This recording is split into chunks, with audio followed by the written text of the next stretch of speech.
Before we get started today, we want to take a second to say thanks to our friends at Habitica for their help with today's podcast. In this episode, Leo and Mike talk about habits, and specifically tracking habits and how to make it easier.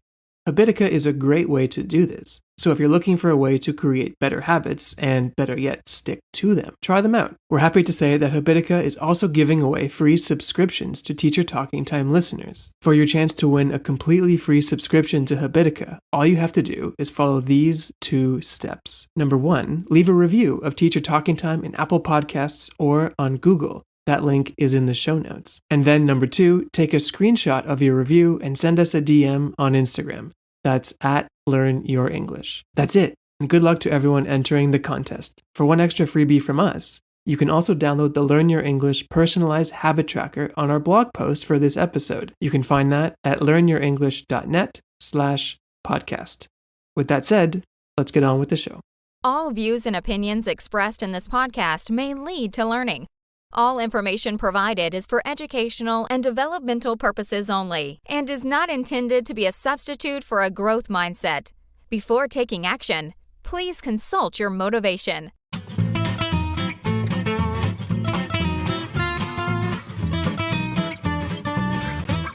This is the Teacher Talking Time podcast.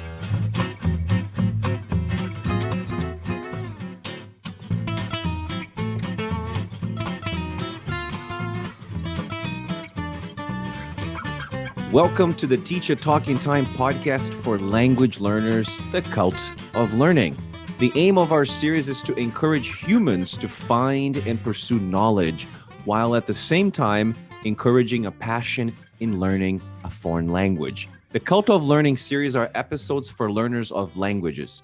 And in these episodes, we discuss tools and strategies for learning, tools for better thinking, mindful productivity, meaningful living, and more importantly, trying to provide opportunities for those of you who need effective listening practice. We will continue our saga, Mike, on the science of habits. In our last episode of the series, we will talk a little bit about a great life hack that very few people are aware of: habit tracking. We will describe what it is. We will provide some reasons as to why you should be tracking your habits and how you can do it. So if you want to learn more about these things, stay tuned to this episode of The Cult of Learning. But Mike, before we get the ball rolling, we have a very few important reminders. What are those reminders, Mike? Well, if you are listening to our podcast, please do not forget to subscribe to our podcast in your favorite podcast player. Also, subscribe to our YouTube channel. And if you want to learn more about the work we do and the courses we offer, don't forget to visit our website and subscribe to our newsletter for all those exclusive bonuses and promotions we offer. Also, if you are a language learner and you're tired of learning in a classroom and you're looking for new ideas to improve your English outside of the classroom in a different way, then you need to join our School of Learning. For a small price of $5, you get unlimited access to all of our School of Learning materials. And if you like the School of Learning, then you should also consider our quick fixes with things like how to improve your IELTS band and how to become a better speaker and listener.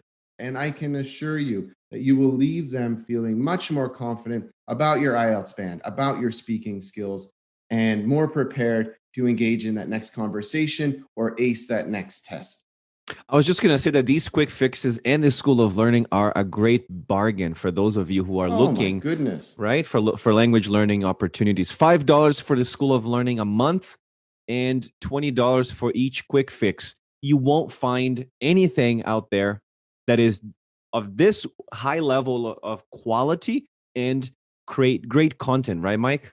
That's right. And they're all designed by you and I and Andrew. So you're getting something that's, again, great quality and something sentimental. So when you're listening to this podcast episode, you can kind of print it off and huddle next to it. Right. So, Mike, before we start this episode, let's go back very quickly to review part 1 and part 2, especially because retrieval practice, which is something that we're going to be talking about in a future episode, is something very important. Do you remember anything about the first episode? Oh, in the series. Yeah. So I think we were looking at what was a habit, right? Right. And looking at some statistics about habits, something related to that, right? Yes, we talked about the 45% of our day being completely automatized by our habits. We talked about the fact that our brains desire, they crave habits because what we're trying to do most of the time is save energy. And we talked about that example of that woman who every time she she hopped on a horse, she would want to she would have this craving. She wanted to smoke. But that's because even old habits are never forgotten. What about Yeah, the yeah, automaticity of it, right? yeah. Now it's all coming back to me. Yeah, yeah. The What second one I remember, yeah. it's a little fresher. We were looking at how long, right? Like how Hmm. long does it take to establish a habit? Yes, and the magic number that people Mm, thought was the science and self-help books and all that, they kept saying that it was 21, and we kind of 21. debunked that myth. And then the word debunk is a word that we use in one of the very first few episodes of the Cult of Learning. So if those of you who do not remember what the meaning of the word debunk is when you debunk a myth, Mike, you do what? You challenge it. You show that it's not true, That's right? right. That's Yeah. right. So, in today's episode, we will talk about a technique that everyone, including you who are listening to us right now, can use to stick to good habits. And you're going to learn how to track your habits effectively and also why it matters. Why should we be tracking our habits? But before we get started, let's take a look at habit formation in the beginning of times. The Romans, to be more specific. And Mike, you are the one who mentioned this. You wanted to talk about a quote by Epictetus and one from Marcus Aurelius. So maybe you can tell us more about those two quotes. Yeah, well, you kind of turned me on to the Stoics, and so correct me if I say anything or misquote here, but I believe the quote from Epictetus is that every habit and capability is confirmed and grows in its corresponding action, walking by walking, running by running. Therefore, Leo, if you want to do something, make a habit of it, right? So talk less, do more is what I get Mm-hmm. from that. And if you want to be a writer, you got to write, right? If you want to Mm-hmm. be good at yoga, you got to try yoga. You got to do it, not just talk it. The other one by Marcus Aurelius is closely linked, right? You get what you deserve. Instead of being a good person today, you choose instead to become one tomorrow, right? Right. So you're postponing this new you each Mm-hmm. time you choose, right? I So th- yeah, go you ahead. talk about this. No, what comes, you've mentioned this before, maybe in an earlier episode or just in passing, but it's something about casting a vote, Yeah, right? yeah, Casting a yeah. vote for who you want to be. That's right.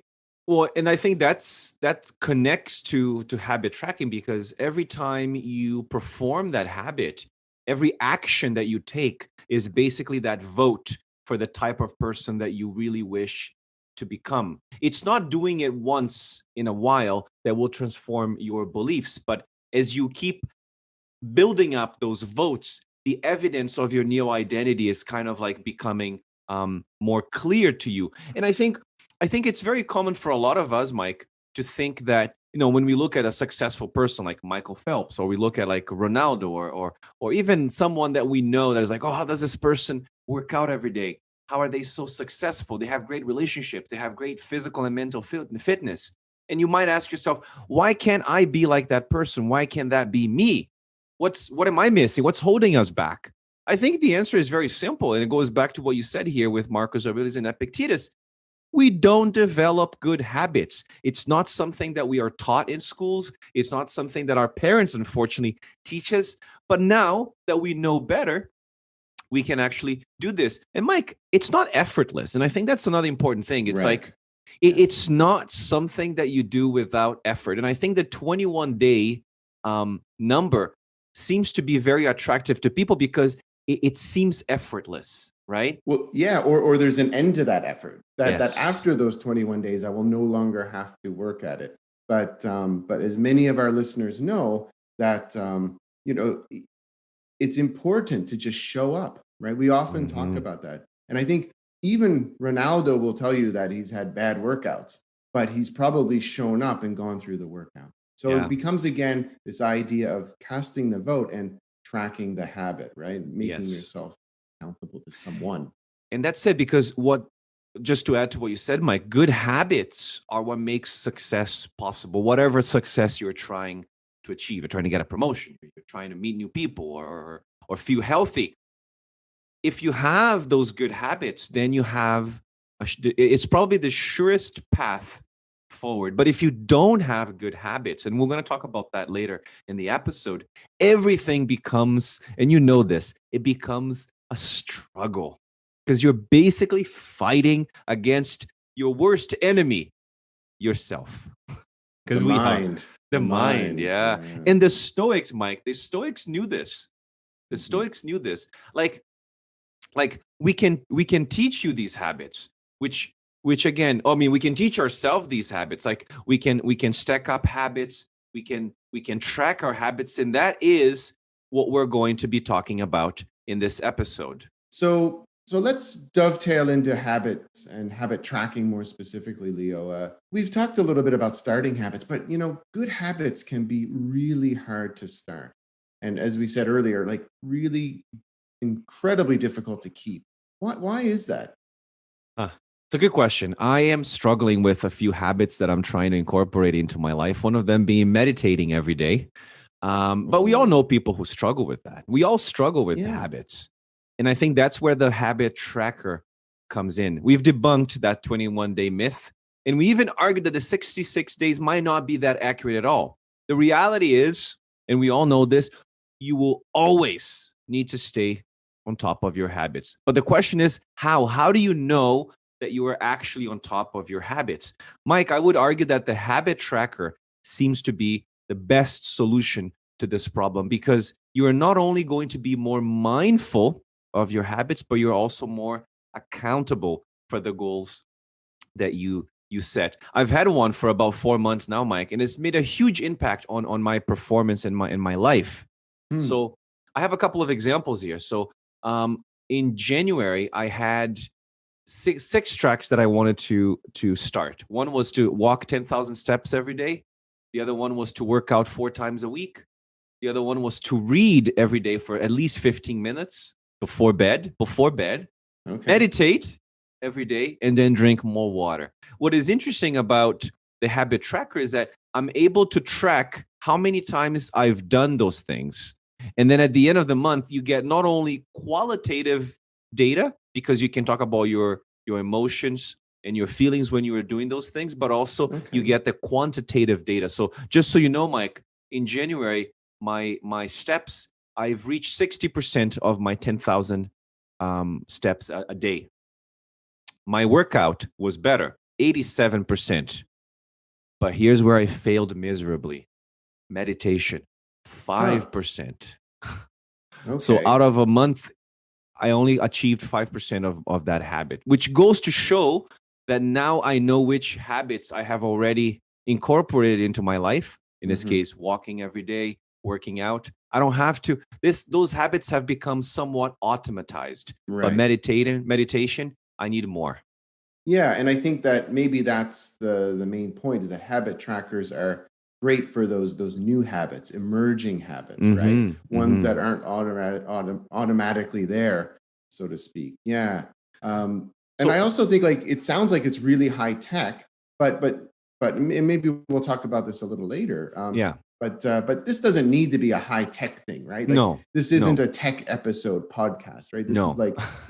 We have tech we can use to track our habits, but there are probably other ways we can. There's paper ones, and we're going to be, I've had an idea, and we're going to be offering our Learn Your English habit tracking workouts, worksheet, I should say. Well, I mean, we can also get into the workout business if we want in the future. But I was thinking that everyone who listens to this episode, you will be able to download a habit tracker for you. So we are going to suggest a couple of habits for you in this episode, and then you can incorporate them and use this as a handout, as perhaps an add-on to this episode. So, Mike, how do you think, we're talking about my habits, but how do you think elite performers measure, quantify, and track their progress? And more importantly, why do they do it?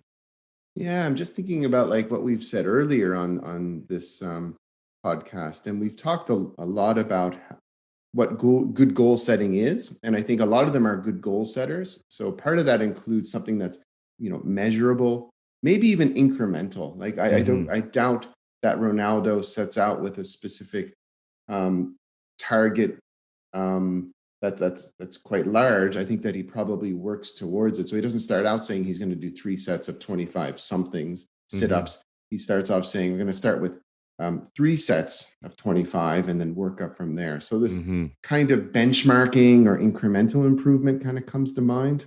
Yeah. I have a real life example. This is a chef in an interview for the New York Times. There's this woman, Gabrielle Hamilton. She's a chef in New York, and she said something very interesting. And I want us to break this down and maybe talk a little bit more about this. She said the one thing that consistently separates the chef from the person who cooks at home or the home cook is that a chef tastes everything all the time before they commit it to the dish, right down to the grains of salt. They taste the lamb, they taste the fish, the butter, the milk before they use it, and then they chew the salt to see how we like it in our teeth, our tongues, and to know its flavor, its salinity. And basically, Mike, what I see here is they're getting this immediate feedback they need to get the recipe just right. It's interesting. I often hear like a lot of trainers talk about do 1 set of one rep, right? So that you focus on the technique, you focus on getting that perfect each time. It's better to do 10 sets of 1 than to do, 1 set of 10 badly, right? So it goes back to what you said about being mindful of your habits and mindful of what's going on around you and within you. And to add to that, Mike, I think very much like a chef, we can also improve our habits and we can make progress. And the only way for us to do this is through trial and error. It's if something, like for example, the meditation, if something doesn't yield the desired effects, then I need to make adjustments. So I need to, like the chef, what I'm doing is I'm tweaking the amount of salt that I want to add this recipe. I'm changing maybe the amount of pepper I want to include in this. So when I think about the meditation, Mike, what I've learned is that habit building is different. The feedback is delayed. It's very difficult to visualize your progress with your habits. For example, running. When you're running for a month, you won't see any changes in your body in a month, but you will see it in 6 months. Meditating, like for example, even for me, when I was meditating, I was still feeling anxious. But I think the important thing here, Mike, is, as we've said in a previous episode, Rome wasn't built in a day, and habits are not built in a day. No. It's a marathon. It takes time, right? Yeah, it takes time for those desired results to show up, right? Yeah. And this brings up a dilemma, Mike.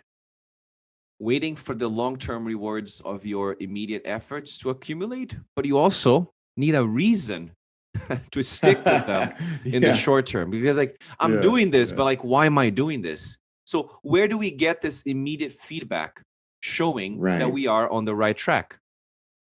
That's the habit. Yeah. That's the where habit. The habit trick. Yeah. Yeah. That's it. So that's it. Yeah. Yeah. So what is a habit track, Mike? Exactly as the name suggests, it's a way for you to track how well you are sticking with a habit daily, weekly, or monthly. And they can come, as you said, they can come in different forms. You can use a sophisticated app on your phone. That's what I've used. But you can also use our Learn Your English habit tracker that we're going to be talking about later.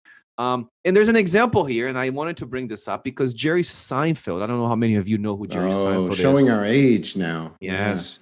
But Jerry Seinfeld, and I learned this about 5 years ago, Jerry Seinfeld had a method that he calls the chain method. So the goal of the chain method is to not break the chain. So he would get a calendar, just to go back to the beginnings of habit tracking.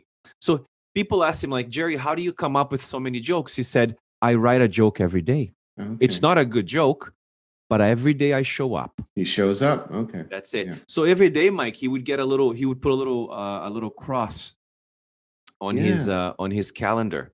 And that's similar to what I do, actually, Leo. Oh, yeah? For my so if I want to take a break from drinking for a while, I'll tell myself what my target is, but I don't turn it into a monthly target. I turn it into a daily target, as just Right. like Jerry Seinfeld, right? I don't want to drink today because that'll break the chain. Chain. Mm-hmm. It might break the trade as well, Too. but That too, yeah. or the booze bus. But Yes. but no, again, it's that instant gratification, right? Like, Yeah. I didn't drink. Yeah, I came up with a new funny joke. Yes.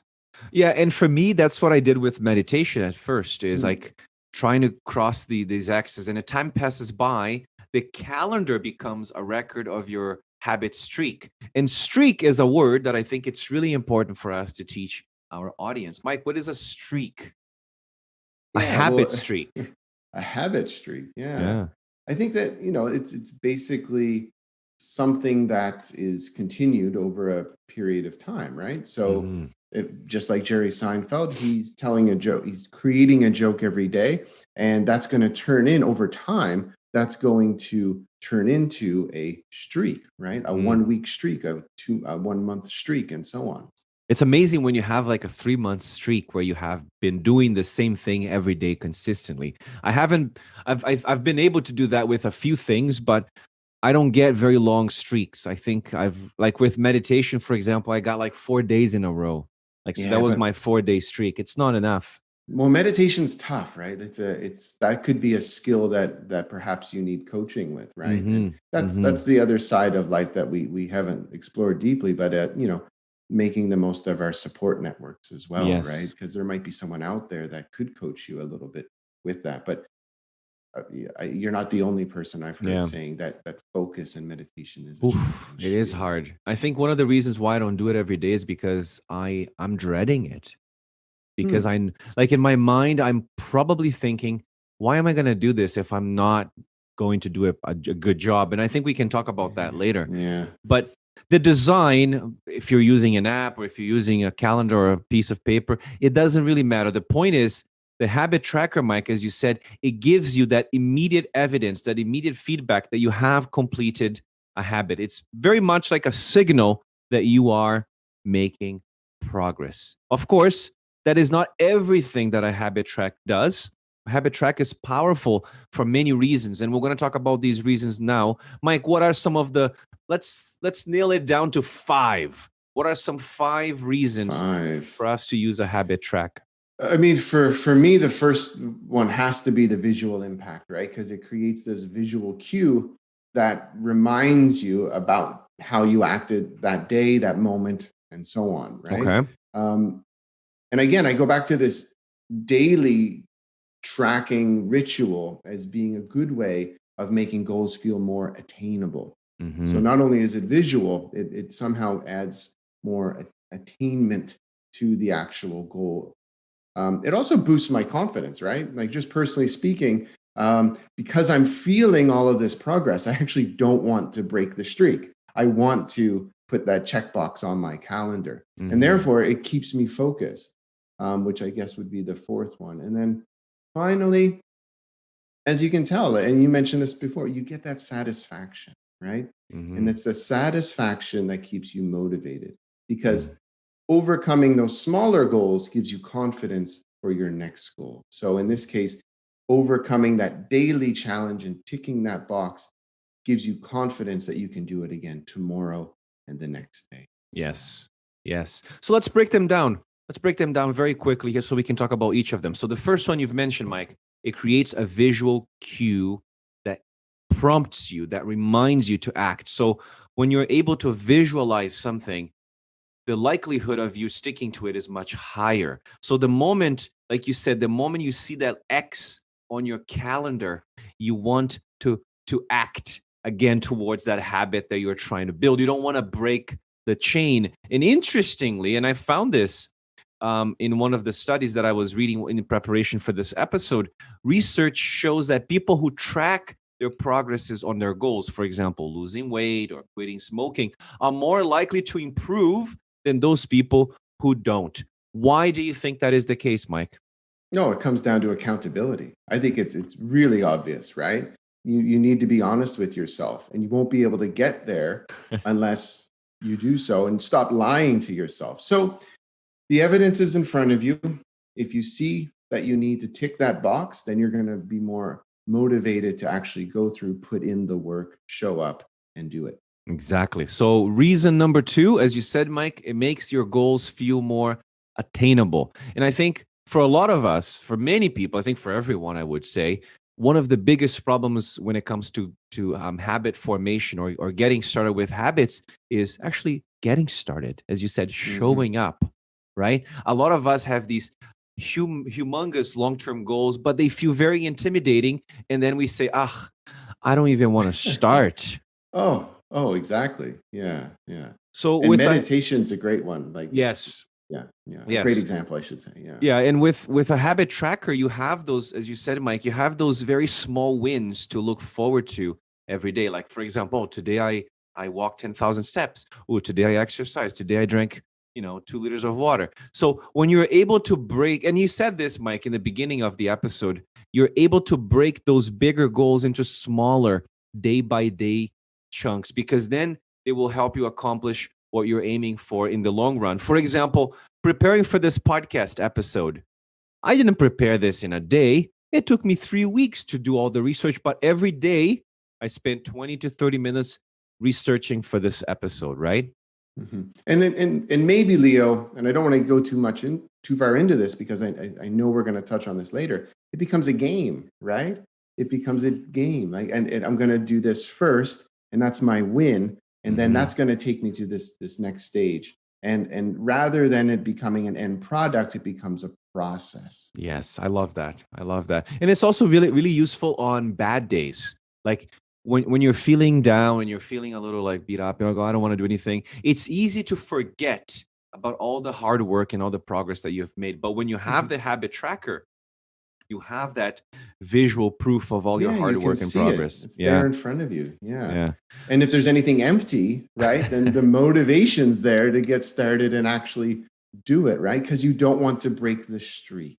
Yes. And I have my app who sends me reminders. Like, for example, right now, the reminder is you need to walk. You haven't walked today. So after this podcast, I'm going to have to go for a walk. Which brings us to reason number 3, Mike, boosting our self-confidence. People like to make to-do lists, checklists. If you like those things, habit tracking is the perfect way, because you have your own kind of checklist. And as you said, Mike, the sense of gratification when you put that little check or when you put that little cross on your calendar, that brings an enormous sense of pleasure. It's really hard to explain. I don't think it's almost like a dopamine effect, maybe. Yes. Right? Like the same sensation people get when they get a like on Facebook. Do people still use Facebook? I think so. And so on. Yeah.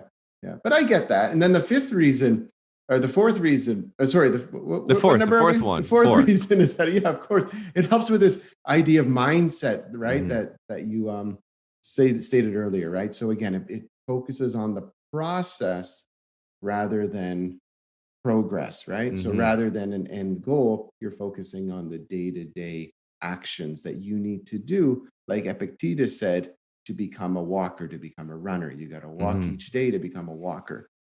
So it helps you keep your eye on the ball, right? You focus on the process, not losing 10 pounds. You're focusing on what you need to do to get you to that end goal each day, right? And the focus is not getting, that 6-pack, right? Or learning all those words of English or all the words of the English language. You're just trying to keep that streak alive. And then again, brick by brick, you will get there, right? And changing your identity, right? Yeah. I think, over time, you're going to change your identity from someone who wants to be a good English speaker to someone who is a good English speaker because they practice every day. Someone who wants to have an extensive vocabulary. Someone who wants to have it from someone who wants to have an extensive vocabulary to someone who does because they learn words every day. And over time, you start to embody the new I like you. that. Yeah. Embodiment. I think that's an important word for us to discuss here, because embodying is what you said. You don't say to yourself that you are a runner and you don't run. A runner runs, like very much like a writer. Like if we call ourselves writers, we have to write every day. It doesn't matter if you write something great. You're not writing the best novel. You're just writing every day. You're just showing up every day. So you just need to get your reps in. And the more you get those reps in, the better you will get. Which brings us to the last one, Mike. The last reason why habit tracking is important is because, and again, it's the satisfaction, and it gives you that boost of motivation that you need to keep going. Because the moment you see all those X's on your calendar, or the moment you see that streak, you're like, yes. And I would argue, Mike, that as you said, it becomes a good addiction. And as you said, we're gamifying our habit formation. We're playing a game, and I like this. Yes. We're playing a game against ourselves, and you don't want to lose. Against the mind. No, you don't want to lose. Yeah. And I was also, in preparation for this episode, Mike, I found an interesting research paper on this, and it was on Psychology Today, where they were talking about gamifying your life. And they suggest that there are very specific tools, very specific apps that gamify your everyday life. And those tap into the same motivating power and excitement of computer games. So people who are addicted to computer games will become addicted to building good habits.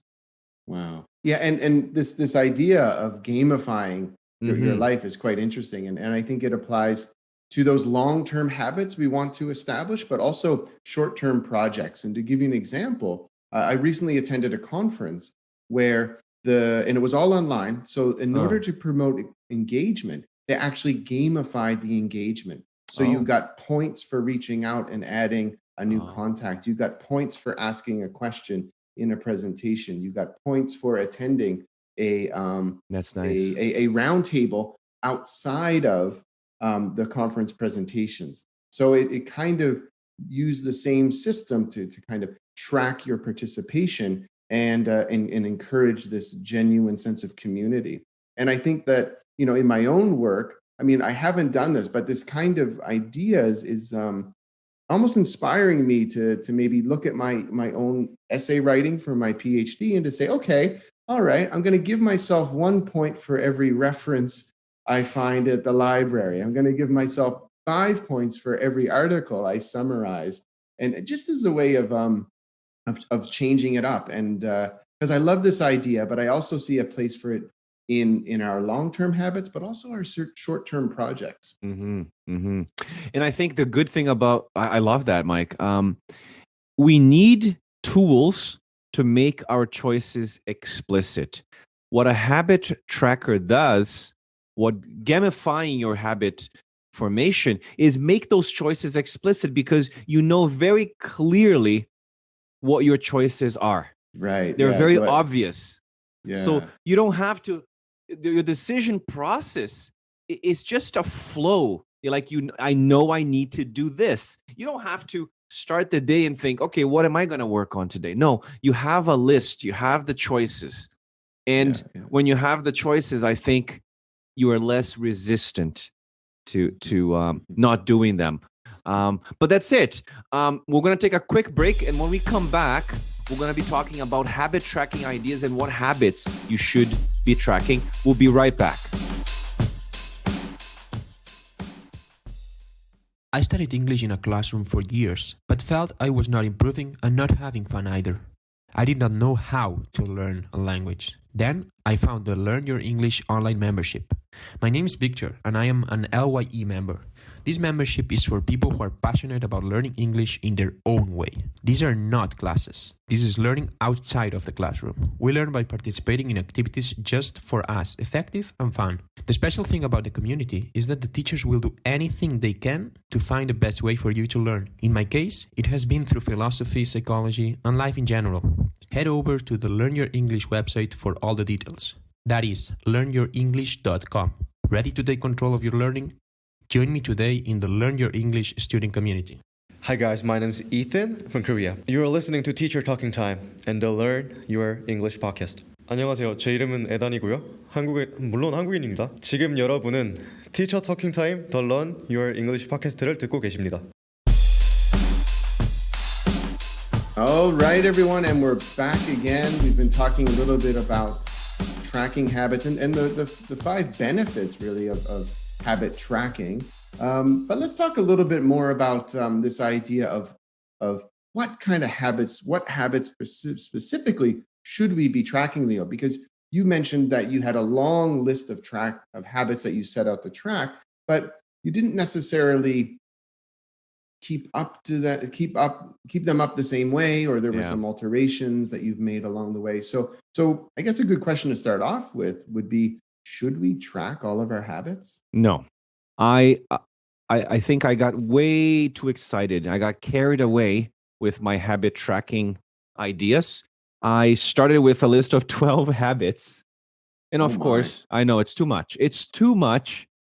So I think we already have, like, for example, now I have already developed some of those habits. So those habits becomes just extra work. So you don't really need to track those habits anymore. The habit tracker's purpose is to get started, to kickstart a new habit, to keep you on track with behaviors, with things that you tend to forget or that you let slide when things get a little busy. For example, reading. When things get busy, most people don't read. Or exercise. Or exercising, right? Yeah. But when you have built that habit, you don't need to go back to that. So you need to make sure that you're actually tracking the things that matter, the right things. Like certain habits are very hard to stick to because they're either too specific or too strict. So for example, not biting my nails is a habit that I need to track. If you are a language learner, watching a show in English every day is something that you might want to track, or listening to a podcast, maybe listening to this podcast every day on your commute to work. These are things that you need to track.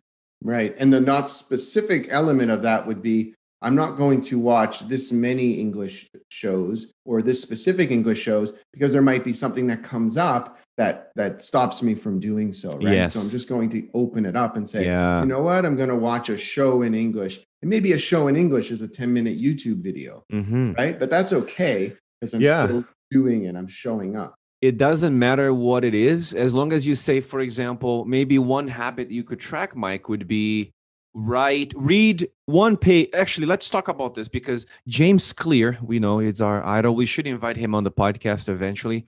In his book, Atomic Habits, he talks about the 2-minute rule. So he said, we need to scale down our habits because, again, some habits are too specific or too strict until they take 2 minutes or less to perform. So you start going back to what you said, Mike. You start with something very small just to make sure that you're showing up every day in a very small way. So a couple of examples, Mike, would be journaling. A lot of people say to me, Leo, how do you journal every day? I said, I've been doing it for 5 years now, but I started journaling one sentence. So that's an example of something you can track. Journal one sentence. A lot of students want to start reading in English, but they say, I'm going to read a book in English every month. You're not going to do it. You're not going to do it. Why don't you start with reading one page every day? Right? Okay, sure. Meditation, Mike. Meditating for 1 minute. Or as you said with the push-ups, don't start with 50 push-ups. Do one push-up every day for 30 days. You know what this reminds me of? This reminds me of, I think it's called the Kaizen principle, the 1-minute principle from Japanese business culture, which is do something for 1 minute and only 1 minute, the same time each day. And eventually that will become a habit. What I see here is like, Leo, it's funny because if I'm going to do one push-up once, my body, I think, is going to even propel me. It's going to want me to do another one, right? But I get it. I like what James Clear is talking about. This gets you started. Yeah. Again, is the first hurdle. Because, it's the first obstacle. Or you can break them. And again, these 1 minute or small habits can be anything. You can say, for example, wake up by, 6 a.m., go to bed by 11 o'clock, with English, let's say, read one page in English, learn one word every day, go to the School of Learning and spend 1 minute there looking at the reading there, call my mom for a minute or send her a voice message. Order something in English from the supermarket or from the cafe. I've done something different where I broke mine down into areas. So, for example, mindfulness, if I meditated or if I journaled for a minute, movement, like going for a walk, knowledge, in this case, reading, listening to a podcast, gratitude, writing one thing that I'm grateful for, Sleeping, getting at least 7 hours of sleep. What's really important, Mike, and everyone listening to us here, is make your habits so easy that you can stick to them, even on those days that you don't want to do them. On the hard days, it's very easy, Mike, to exercise on days that you want to exercise. It's those days that you didn't sleep very much, you're feeling very tired, the weather is nice out, you want to have a beer. Those are the hard days. Yeah. Those are the hard days. So those are things that you can track. So if you are a language student and you're learning one word every day, then you have a weekly habit to review all the words that you learned that week, or to write a short summary of everything you've learned this past week, right? And then you can also have monthly habits. You can review all the words you've learned that month. You can review your finances, things like that. Deep clean the house. I don't know. But more importantly, Mike, I like this. Do you know what a habit of avoidance is? I'm going to guess it's a habit of avoiding something. Yes. So it's not things that you want to do, but a habit can also be things that you don't want to do. You want to avoid, right? Yeah. Like getting sidetracked on social media, or avoiding alcohol comes to mind. Netflix, no sugar comes to mind. Yeah. No, I have a friend. She told me, she's like, Leo, I'm doing a habit of avoidance. She's like, I'm not making any online purchases because apparently she is addicted to Amazon. So she was buying something every day on Amazon. Oh, interesting. Yeah. Which might be a new habit that a lot of people developed. Yeah.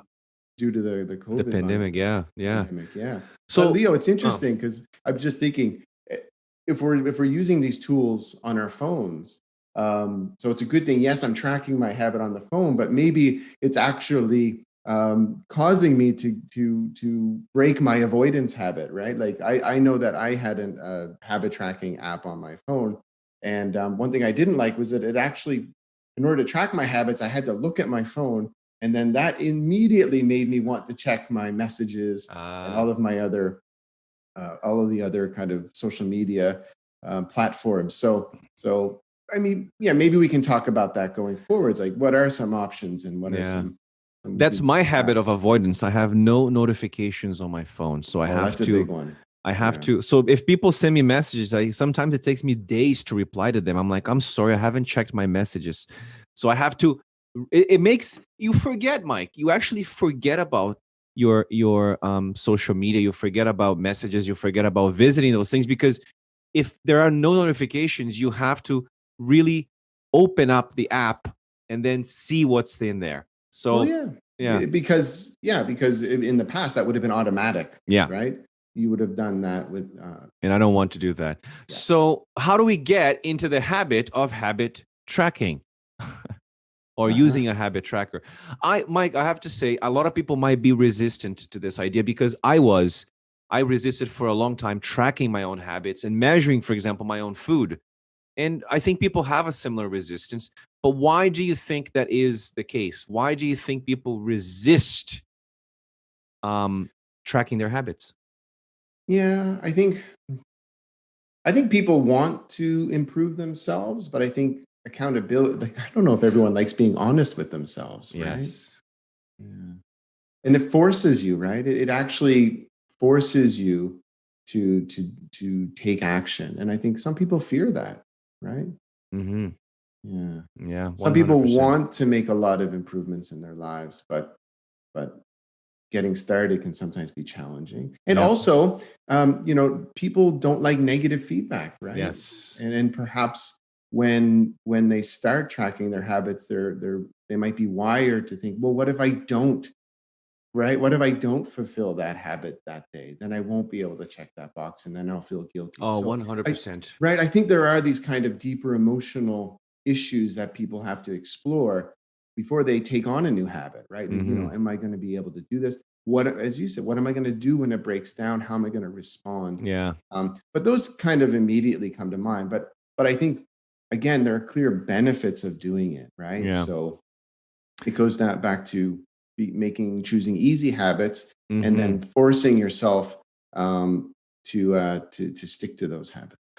As someone who has used both a calendar and an app, I have to say that I like the apps better, because the app gives me the quantitative and the qualitative data that I want. So, for example, I know the percentage of, like, I know in terms of percentage how much time I spent in that month working out. Like when I look at the number 87, I'm like, oh, I worked out 87% of the time in February. That's good. So I got to keep it up. But when I look at my meditation is only 5%, I know that this is an area that I need to work on. So don't make the mistake that I've made of tracking 10 habits. Focus on 2, maybe 3 of the most important habits you want to cultivate. And when it comes to habits, Mike, I'm gonna suggest 3. The first one is Habitify. The second one is Habitica. These 2 are very interesting because they almost look like video games. So if you look at so Habitify gives you like you have these bars, and it's actually quite cool. And Habitica is basically you have like a little avatar, and then you have the habits. Habitica What I really is like a is great Streak. app. Streak And is Leo, a they're great app. actually sponsoring this episode. It basically So gives you a if to-do you're a list that listener, helps you check out form our show notes and good find out habits. how you can And at the register moment, to I'm just win looking at my one of phone right now. 3 But you have your one-month habits there. So, for subscriptions. example, you decide how many times a week or a month you want to perform that habit. You get notifications, you get reminders, and then it tells you you've reached a streak. You have exercise for 7 days in a row. You know. Yeah, and I think I like the calendar technique just because it's fast, it's easy. It's easy for me to keep that habit. But I think you raised a good point. It's also nice to track the qualitative element. When I say qualitative, it's nice to be able to track what you feel as you're going through these different habits and how you feel about some of your more successful days and less successful days, because part of that reflection helps you improve going forward. Right? Exactly. And you And need having that that in one information. spot on your dashboard that you just shared with me is quite handy. Yeah.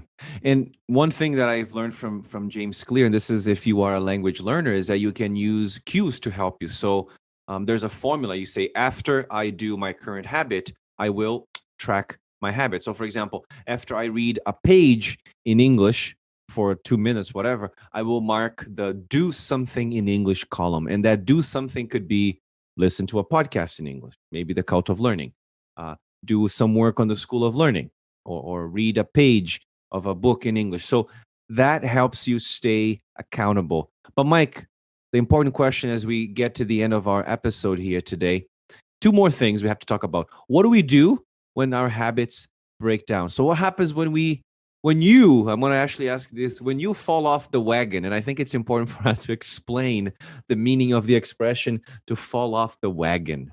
Yeah, so fall off the wagon. Great one. I don't have that one in the School of Learning yet, folks, but I'll find space for it eventually. But yeah, falling off the wagon, right? I'm on for the ride, but I fall off, which means I stop this journey temporarily, right? Like I stop doing the habit. I break the streak, so to speak, right? So I might be on a diet, but then I attended a wedding and I ate a lot of food, and I kind of fell off the wagon at that point. But I think, again, we keep coming back to this theme of honesty, Leo. We need to be honest with ourselves.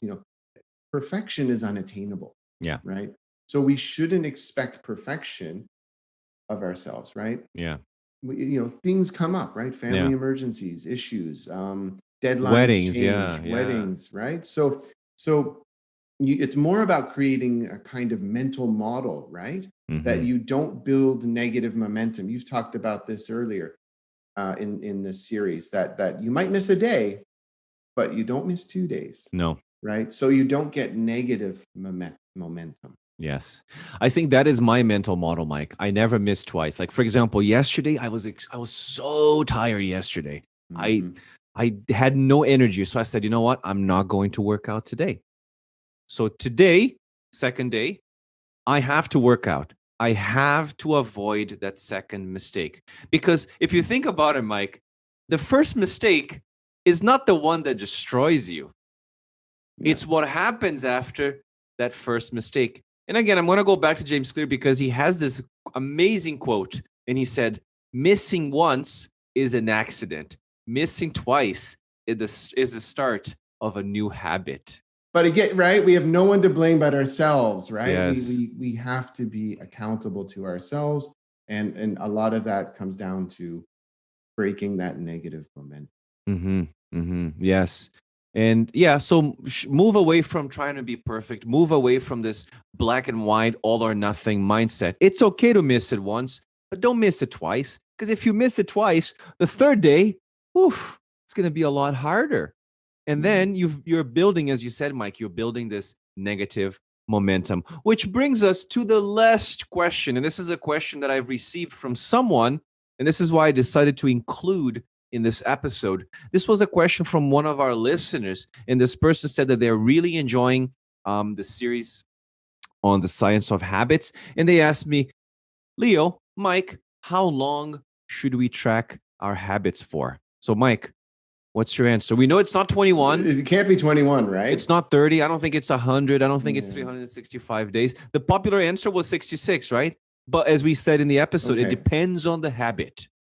Right. It depends on the habit. Meditation might take a little longer. You might need to track it a little longer versus drinking water or drinking more water every day. It might become more automatic faster. Yeah. So what do you think? I don't know. I think it goes back to what we said earlier, that's probably just another shortcut, right? I think if you're going to track a habit, you keep tracking that habit until it becomes automatic. Right? And that's how you measure success. Yeah. When you can go about each of those habits or in a way that it's not taking up any mental energy to force yourself to do that. It's automatic. Then you can remove that from your habit tracker because you don't need to track that anymore. Yeah. Until that point, you got to stay at it. That's where I come from on that.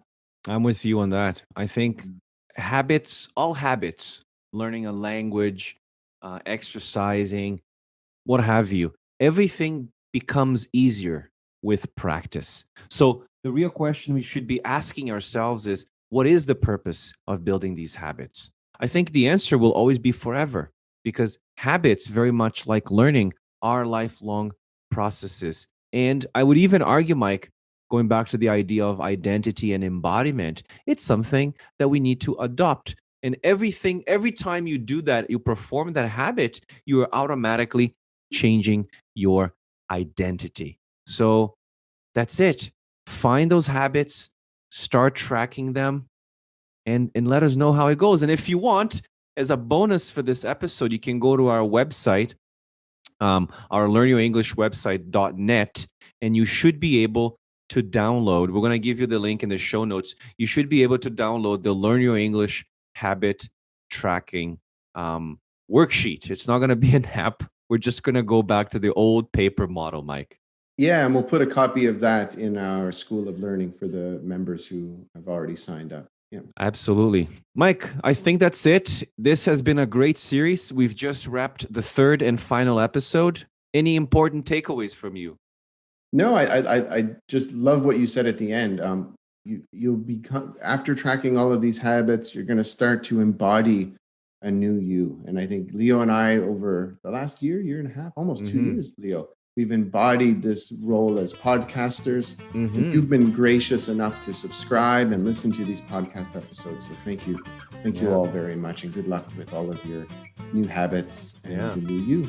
Yeah, thanks for listening to our podcast. Thanks for the support. Thanks for letting us into your life, because a lot of you have sent us beautiful and wonderful messages. So we really appreciate the fact that you allow us to spend some quality time with you while trying to help you and while we're helping ourselves become better versions of ourselves. So thank you for listening to the Cult of Learning podcast. This is the end of our series on the science of habits, and we'll see you on the next episode.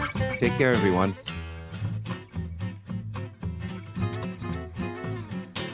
You've been listening to Teacher Talking Time, brought to you by Learn Your English. Ready to take control of your education? You're in the right place. Teaching, professional development, learning. Expand your world with Learn Your English.